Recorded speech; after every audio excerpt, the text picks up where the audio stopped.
आज की कोई बात शुरू करें उससे पहले जरा आप ये वीडियो देखिए। तो फिर उसकी खबर फिर अच्छे से लेंगे हम।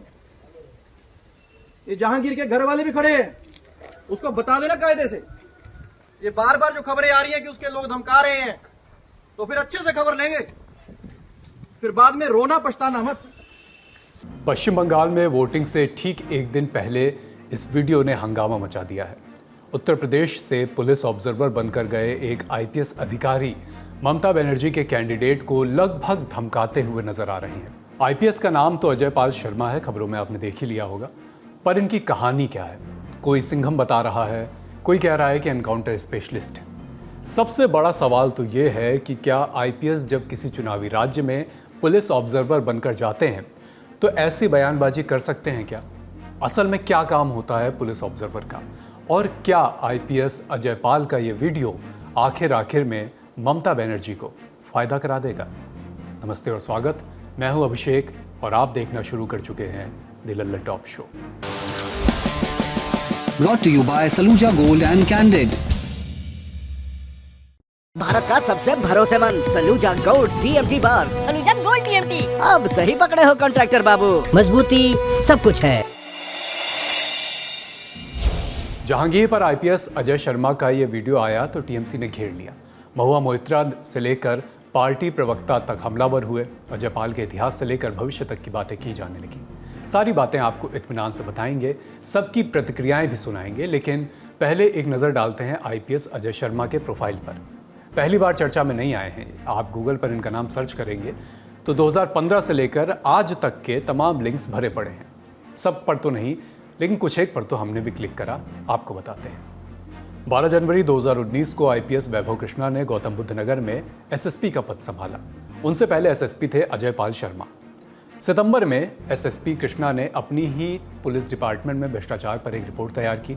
रिपोर्ट जब बाहर आई तो सामने आया कथित कैश फॉर पोस्टिंग स्कैम, और इसमें नाम था कृष्णा से पहले के एसएसपी अजय पाल शर्मा का।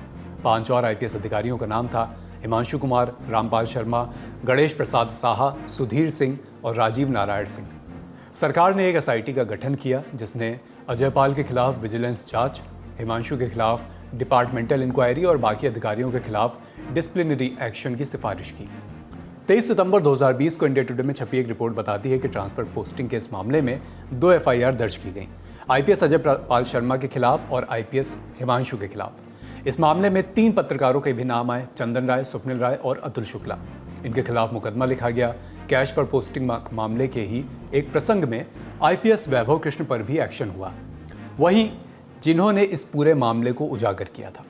जनवरी 2020 में नोएडा पुलिस प्रमुख के पद से निलंबित कर दिया गया था। उन पर आरोप लगे थे कि जो शिकायत उन्होंने 5 आईपीएस अधिकारियों के खिलाफ की थी उसकी जानकारी मीडिया को लीक कर दी गई। लेकिन इस बीच आईपीएस वैभव कृष्ण का नाम एक और मामले में उछल गया। तब के नोएडा पुलिस के चीफ वैभव कृष्ण के एक लड़की के साथ बातचीत करते हुए 3 वीडियो वायरल हो गए। वैभव कृष्ण ने कहा कि उन्हें जानबूझकर फंसाया जा रहा है। आरोप तो एक महिला ने अजय पाल शर्मा पर भी लगाए।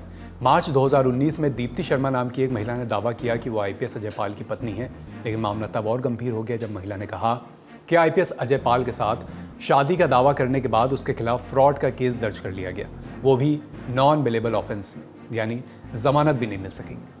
लखनऊ के हजरतगंज थाने में दर्ज एफआईआर में महिला ने कहा कि मैंने महिला आयोग, UP police, Allahabad high court और सुप्रीम कोर्ट में शिकायत दर्ज कराई थी। हर शिकायत के साथ मैंने अपनी शादी के सबूत भी दिए थे, लेकिन कुछ लोग मेरे गाजियाबाद वाले घर आए और मेरा लैपटॉप, डीवीआर, टैबलेट आदि ले गए, जिसमें काफ़ी सारे सबूत थे। मैंने डीआईजी से भी शिकायत की थी। इसके बाद 11 मार्च 2019 को मेरी अजय पाल शर्मा से लड़ाई हुई, जिसके बाद से वो मेरे पीछे पड़ गया। मई 2019 में मेरे खिलाफ गैर जमानती वारंट जारी कर दिया गया 2 लाख रुपए की धोखाधड़ी के एक केस में, जो किसी अज्ञात महिला के खिलाफ था। मुझे आरोपी बना दिया गया। यह एफआईआर उस समय के यूपी के होम सेक्रेटरी अनिल कुमार सिंह के आदेश के बाद लिखी गई। एफआईआर में लिखा गया कि अजय पाल ने अपने पद का दुरुपयोग किया और दीप्ति के 5 मोबाइल फ़ोन में सबूतों को मिटाने की कोशिश की, साजिश रची। मीडिया में अजय पाल के सूत्रों के हवाले से खबर चली कि उन्होंने दीप्ति के साथ शादी नहीं की है और दीप्ति उन्हें कुछ वीडियोज़ के सहारे ब्लैकमेल कर रही हैं। थोड़ा और पीछे चलते हैं। अजय पाल जून 2019 में रामपुर में नए एसपी बनकर पहुंचे थे। उस समय रामपुर के सिविल लाइंस थाने में एक 6 साल की लड़की की गुमशुदगी की रिपोर्ट दर्ज कराई गई। 7 मई 2019 को रिपोर्ट दर्ज हुई। 1.5 महीने तक लड़की को कोई पता नहीं चल सका, लेकिन 22 जून को पतंग लूटने गए कुछ लड़कों ने काशीराम आवास योजना के बगल के खंडहर में एक बच्ची का सड़ता हुआ शव देखा। बिना कपड़ों का शव पूरी तरह से काला पड़ चुका था। शिनाख्त हुई तो पता चला कि शव उसी लड़की का था। पुलिस को उसी इलाके में रहने वाले नाजिल पर शक था। नाजिल जाहिरा के घर के ठीक सामने रहता था। दबिश दी गई लेकिन नाजिल नहीं मिला। एफआईआर के मुताबिक गश्त के दौरान पुलिस को अपने मुखबिरों से सूचना मिली कि आरोपी नाजिल को गांधी समाधि के पास के एक इलाके में देखा गया है। जानकारी मिलते ही पुलिस मौके पर पहुंची। आरोपी नाजिल ने पुलिस को देखते ही भागना शुरू कर दिया। एफआईआर में लिखा गया है कि नाजिल ने पुलिस पर फायरिंग भी की। नाजिल ने पुलिस पर 2 राउंड फायर किए। बदले में पुलिस ने भी नाजिल पर गोली चलाई। नाजिल के पैर में गोली लगी। इस एनकाउंटर के बाद एसपी अजय पाल शर्मा की जय जयकार होने लगी। लोगों ने अजय शर्मा की खूब तारीफ की। सोशल मीडिया पर वो छा गए। बदले में शर्मा ने भी धन्यवाद किया लोगों का। फेसबुक और ट्विटर पर लिखा, I am thankful to all for immense support of our action against the rapist and murderer, received more than 1000 calls today from different part of India being addressed as brother and son and congratulating, proud to be in team of Rampur police. माने बलात्कारी और हत्यारे के खिलाफ हमारी कार्रवाई को मिले ज़बरदस्त समर्थन के लिए मैं आप सभी का आभारी हूँ। आज मुझे भारत के अलग अलग हिस्सों से 1000 से भी ज़्यादा फ़ोन कॉल आए, जिसमें लोग मुझे भाई कह रहे हैं, बेटा कह रहे हैं, इस तरह का संबोधन दे रहे हैं, बधाई दे रहे हैं। रामपुर पुलिस की टीम का हिस्सा होने पर मुझे गर्व है। ऐसा माहौल बना कि अजय पाल ने खुद ही नाजिल को गोली मारी है, लेकिन कहानी में थोड़ा ट्विस्ट था। हमारे रिपोर्टर सिद्धांत ने एनकाउंटर के बाद तफ्तीश की। उसमें पता चला कि अजय पाल एनकाउंटर के समय वहां मौजूद ही नहीं थे, बाद में आए थे। सिविल लाइंस थानाध्यक्ष राधेश्याम ने द लंदन टॉप को जानकारी दी कि गोलीबारी की जानकारी मिलने पर एसपी अजय शर्मा मौके पर पहुंचे थे। वैसे अजय पाल खुद को एनकाउंटर स्पेशलिस्ट कहलवाना पसंद करते हैं।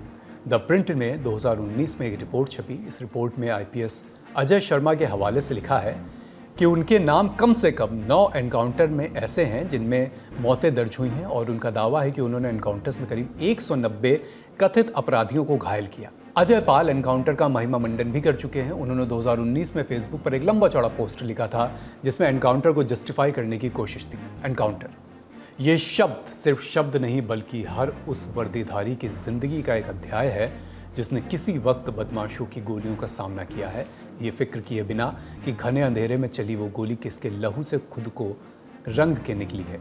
ये गोली उसके जिस्म को छलनी कर देगी तो क्या होगा। वो मर्द ये नहीं सोचता कि क्या इस गोली के उसके साथ युद्ध के बाद वो अपने पैर पर खड़ा हो पाएगा, क्या उसका परिवार फिर से उसको मिल पाएगा, क्या ये दिल उसके अगले पल धड़केगा, क्या ये नज़र फिर किसी अपने को देख पाएगी। ये कुछ पलों का खेल होता है जो कई बार आखिरी खेल बन जाता है।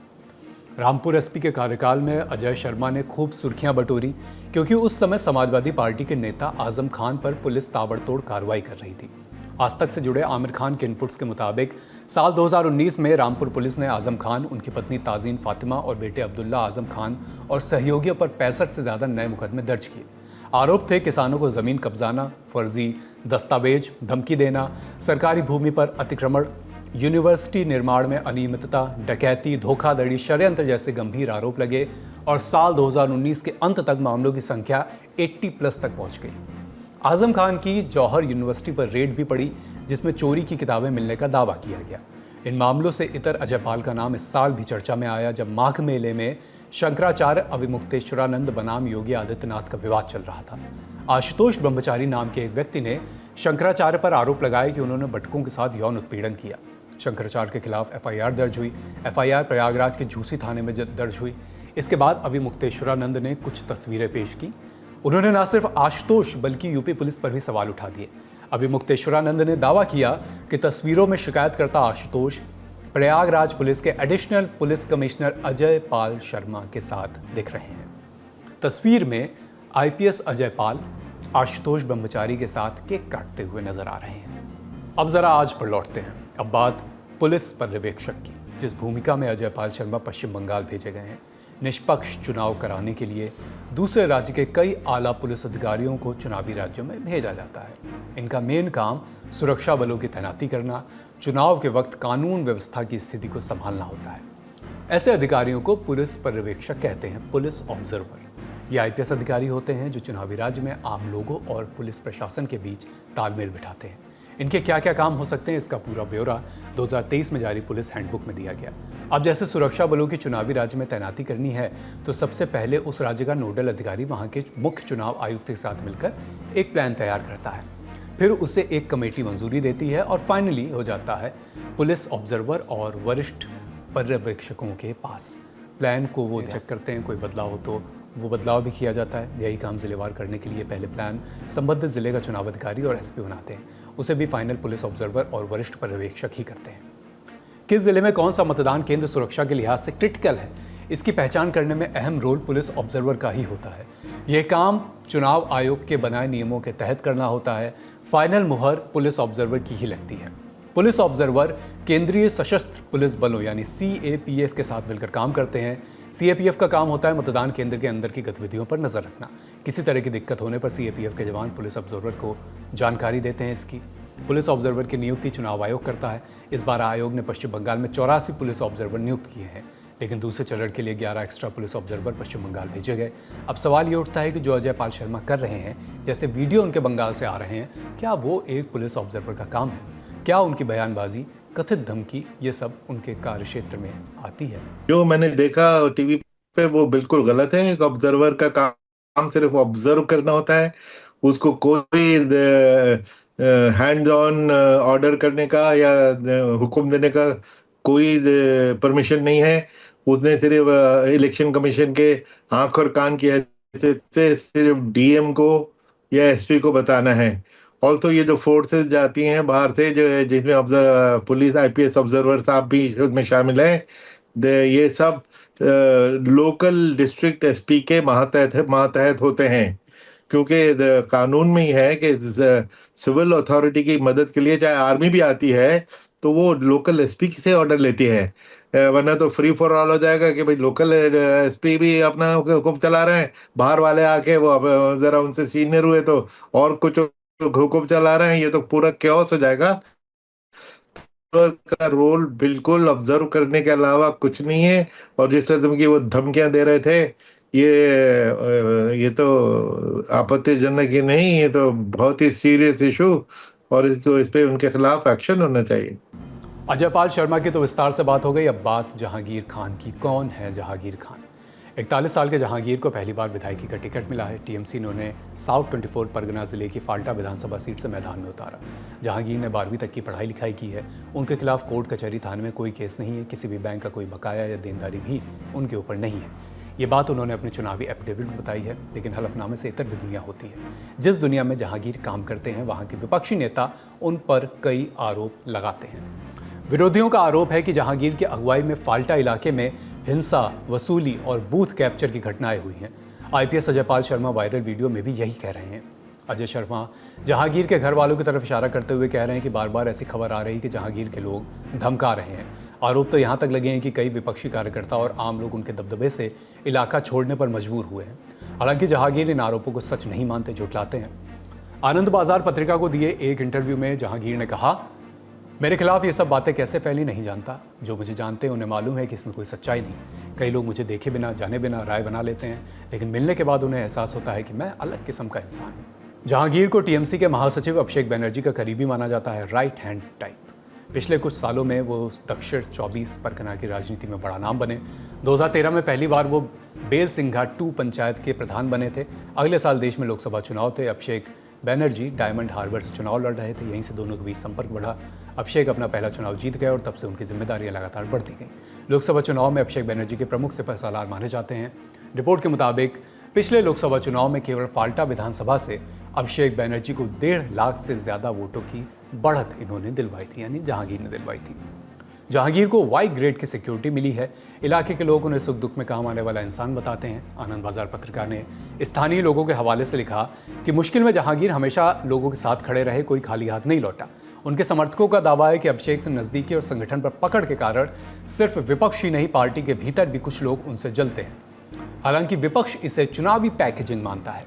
फाल्टा से भारतीय जनता पार्टी के कैंडिडेट देवांशु पंडा कहते हैं कि फाल्टा और डायमंड हार्बर में अराजकता जहांगीर के नेतृत्व में हुई है। लोग जानते हैं वो क्या है। चुनाव के वक्त अच्छी बातें करने से कुछ नहीं होगा। IPS अजय पाल शर्मा के वायरल वीडियो से सुर्खियों में आए जहांगीर का भी जवाब आया है।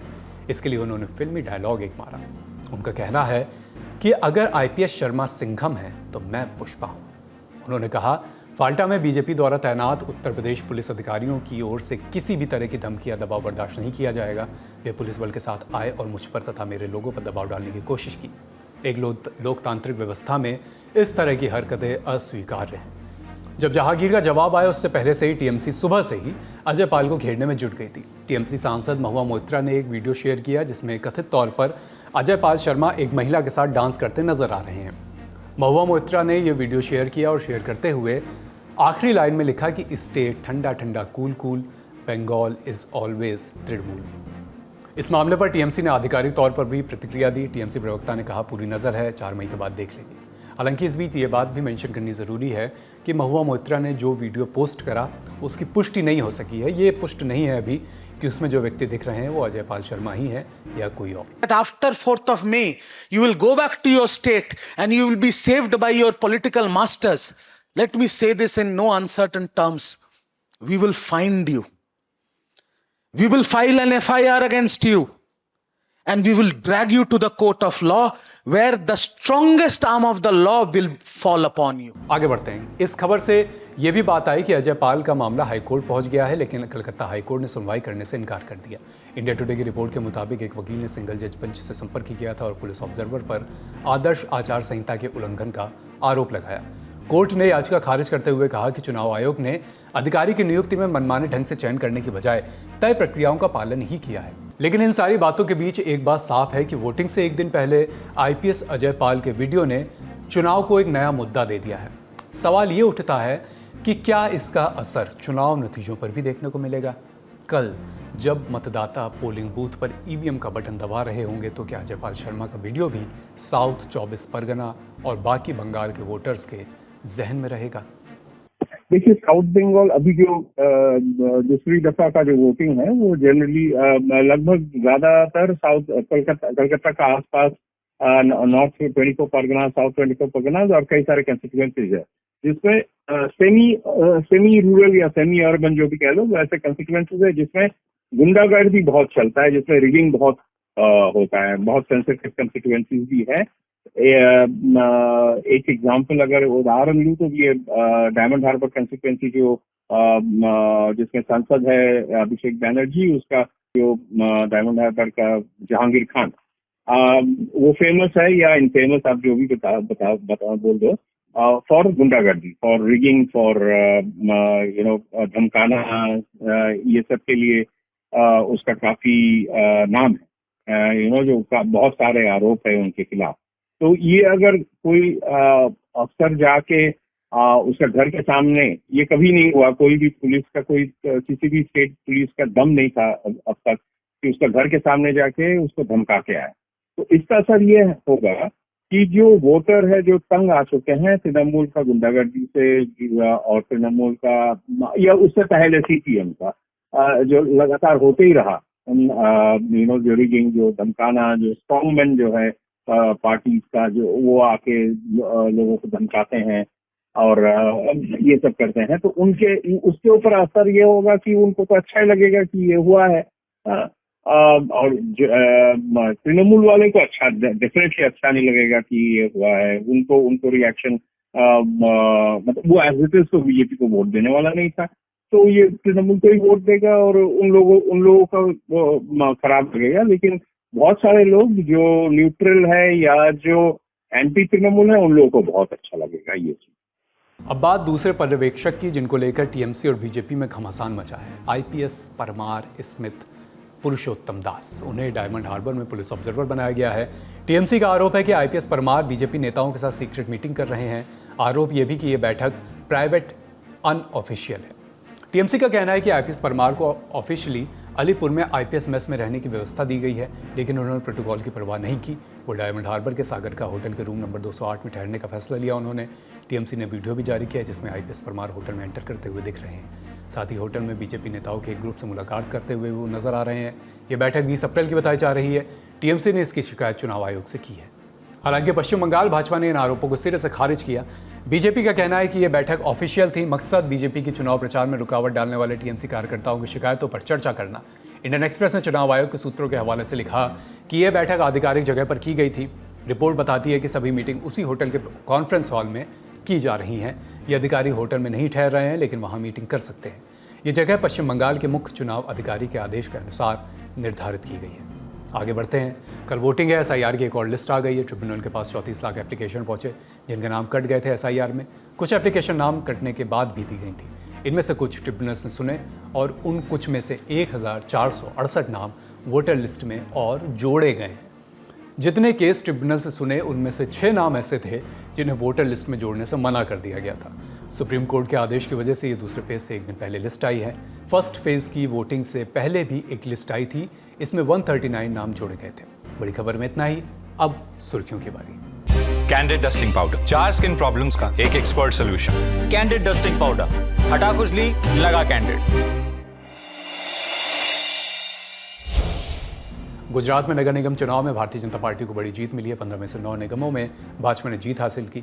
शो की स्क्रिप्ट लिखे जाने तक चुनाव आयोग के ताज़ा आंकड़ों के मुताबिक बीजेपी ने सुरेंद्रनगर, जामनगर, पोरबंदर, करमसद आनंद, नादियाद, नवसारी, वापी, सूरत और मोरबी के नगर निगमों में आधे से ज़्यादा सीटें जीत ली हैं। अहमदाबाद नगर निगम की 192 सीट में भाजपा ने 158 सीटें जीती, कांग्रेस को 22 सीट। सूरत एक बार फिर भाजपा का गढ़ साबित हुआ। 120 में से भाजपा ने 115 सीट जीती, आपको 4, कांग्रेस को यहाँ सिर्फ 1 सीट।